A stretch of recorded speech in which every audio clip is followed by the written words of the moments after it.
মাদ্রাসায় দর্শন হয় না? মাদ্রাসায় দর্শন কেন হয় আমি বলি।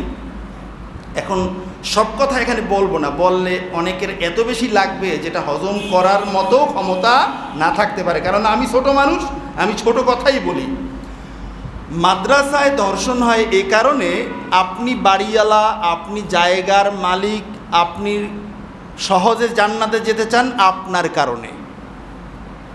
কথাটা কি বুঝলেন না? আপনি বাড়িওয়ালা, আপনি জায়গার মালিক, আপনি মাদ্রাসা দিয়ে সহজে জান্নাতে যেতে চান, এই কারণে আপনার মাদ্রাসায় সমকামিতা হয়। কারণ এই মাদ্রাসাগুলো রাস্তার মোড়ে মোড়ে, 6 তলা বিল্ডিংয়ের 2 তলা মাদ্রাসা, বাকি 3 তলায় হলো মানুষ, আছে না, ফ্যামিলি বাসা। তো এই মাদ্রাসা করার, এই মাদ্রাসার রেজিস্ট্রি নাম্বারটা কই? যেমন আমার মাদ্রাসার কিন্তু একটা ইন নাম্বার আছে, আমার মাদ্রাসার কিন্তু রেজিস্ট্রেশন আছে। আমার মাদ্রাসা প্রত্যেক 3 বছর পর পর এই মাদ্রাসার কার্যক্রম সবগুলো জানাইয়া, এমনকি ছাত্র না, শুধুমাত্র কয়টা বেঞ্চ ভাঙ্গা আছে এটা পর্যন্ত তথ্য দিয়ে মাদ্রাসার অনুমোদনটা আবার 3 বছর পরে আনতে হয়।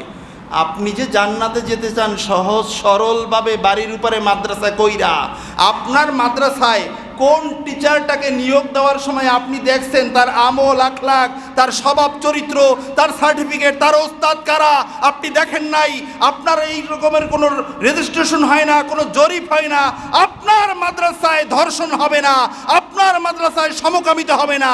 কেন হবে না এটার জবাব আপনাকে দিতে হবে, ঠিক কিনা বলে?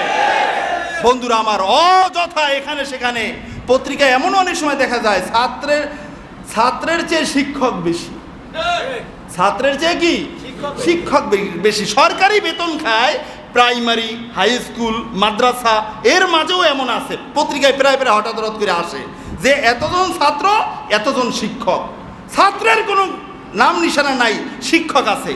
তো এই শিক্ষকগুলা বসে বসে ছাত্র পড়ান বাদ দিয়া, ছাত্রকে তো পড়ান লাগে না, নিজের মোতালাও লাগে না, উনি দর্শনের আর সমকামিতার চিন্তা করবেন না, চিন্তা করবে কি দেশের উন্নতি করা? এটা তো হতে পারে না। তার কারণ অলস মস্তিষ্ক শয়তানের কারখানা, এটা মনে রাখতে হবে। এই জন্য পাড়ায় পাড়ায় মাদ্রাসা নয়, মাদ্রাসার সংখ্যা কম হোক, মাদ্রাসায় ছাত্র লাগবে বেশি, ঠিক কিনা বলেন? পাড়ায় পাড়ায় মাদ্রাসা, এটা বলবো আমি ইহুদিদের একটা চক্রান্ত। তার কারণ আমাদের শাসক বাবুরা যখনই যারা আসে তখনই কিন্তু তারা ছাত্র সংখ্যা পরিসংখ্যান দেয়। এই কওমি মাদ্রাসা, এখানে তো আর সরকারি বেতন টেতনও খায় না, এদের এটা লাগেও না, কিন্তু সরকারি মাদ্রাসায় এতজন ছাত্র থাকতেই হবে এমন কিন্তু একটা দায়বদ্ধতা আছে। এখন দেখেন, আমরা আমাদের মাদ্রাসা থেকেও ছাত্র কালেকশনে আমরা একটা সময় বের হই, ডিসেম্বরে জানুয়ারিতে। এখন দেখা গেছে একটা মহিলা বের হয়ে টিচারদের সাথে কথা বলে, এরকম নাকি কথা বলে যে স্যার আমার তো ছোট ছেলে 5 বছর, তার নামটা তো অমুক প্রতিষ্ঠানে নিয়ে এনেছে। কোন প্রতিষ্ঠানে? অমুক মডেল মাদ্রাসা, অমুক মডেল কলেজ স্কুল, অমুক কি বলে কেজি স্কুল, এই জায়গায় নিয়ে গেছে। এমন কি এটা কৌতুক না বাস্তবতা তা আমি জানি না। বলে তাহলে এটা তো দিয়ে দিয়েছেন, আপনার পেটে যেটা আছে এটা হলে আমাদেরকে দিবেন, ওয়াদা দেন। তার মানে তারা পেটের অবস্থাটাও জানে। এখন এই ইহুদিরা গোদায় গোদায় মাদ্রাসা করে, মাদ্রাসার সংখ্যা বাড়িয়ে ছাত্র সংখ্যা যখন কম হবে তখন মাদ্রাসাগুলো বন্ধ করে দাও, তারা বেতন খাওয়ার যোগ্যতা রাখে না।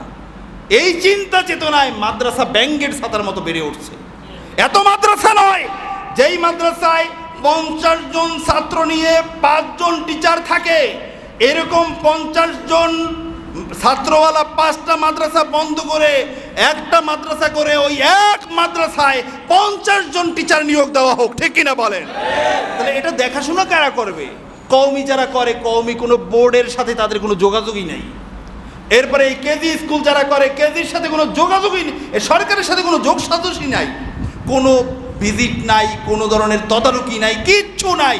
আর ওখানে মাদ্রাসা হলো 3 পর্যন্ত, ওখানের একজন প্রিন্সিপাল আছে, নামের সূচনাতে প্রিন্সিপাল লিখতে কি যে মজা লাগে, এটা যিনি লেখেন উনিই বোঝেন, এছাড়া কেউ বোঝেন না। উনি তো প্রিন্সিপাল, উনি আন্তর্জাতিক কাজে ঘোরাফেরা করেন, ওনার টিচাররা 3 জন ছাত্র নিয়ে কি করে না করে ওনার এটা দেখার সময় নাই, বিদায় ওনার মাদ্রাসায় ধর্ষণ আর সমকামিতা হয়, ঠিক কিনা বলে? আমার এই কথাগুলো কি মাদ্রাসা বিরোধী? আমার এই কথাগুলো কি ইসলাম বিরোধী? আমার এই কথাগুলো কি কেজি স্কুল বিরোধী?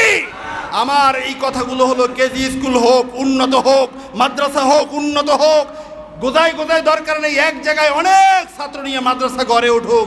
আমাদের এই দেশে প্রত্যেকটা মানুষ স্কুলে যাওয়ার আগে কম্পালসারি ইসলামের জ্ঞান যতটুকু দরকার ততটুকু মাদ্রাসা থেকে গ্রহণ করে তারপরে স্কুলে যাক, সেটা আমি চাই। ঠিক কিনা বলে?